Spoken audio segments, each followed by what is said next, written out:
So we were finally getting close to our destination, Purepero.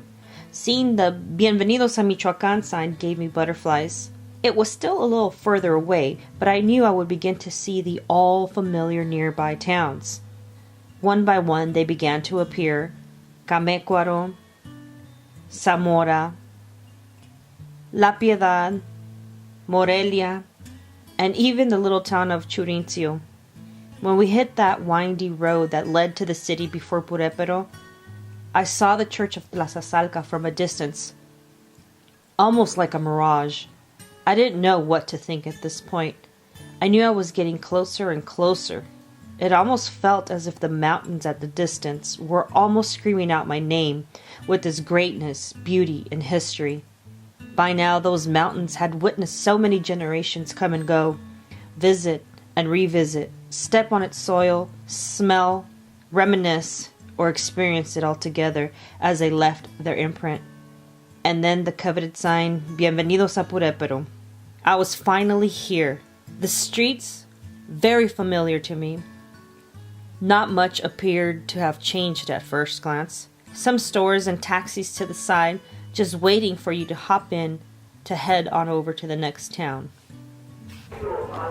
So, acabamos de llegar a la calle 5 de Mayo y aquí es la calle donde vivía abuela.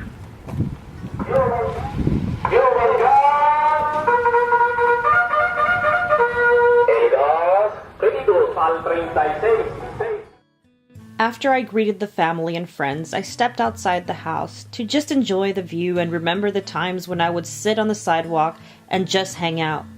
The town being as friendly as it is, a little old lady that was walking down the street stopped to ask my aunt who I was. Once we exchanged names and talked about the family, she made a connection with Abuela.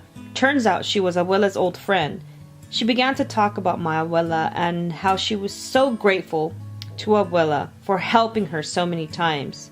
She said that Abuela was always very nice to them, extending herself and to her family. She began to cry, and then I cried. We hugged, and she went on her way. As I watched her walk down the street, a flood of tears ran down my eyes.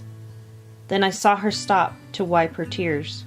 I can only imagine what she was thinking as she walked down that street. I wondered if I would ever see this little lady again. I was so glad to have met someone that had known Abuela before my mom and I were even born. So this is the area. The street I remember visiting throughout the years as a child and some of my young adult life. The clear blue skies with sporadic white clouds were still very present. A lot is still the same. The ever so famous narrow streets. My great-grandmother's home, or at least the front face of it, is still intact. The post I would play on with my aunts, which I want to call cousins because that's how I've always known them, is still there.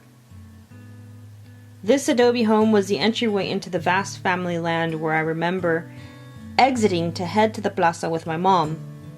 And this random house was built on a piece of family land that was sold to a non-family member. And this boarded up old home, well, it's my abuela's. There are so many memories and stories behind these old doors, and I hope to share them with you in the videos to come.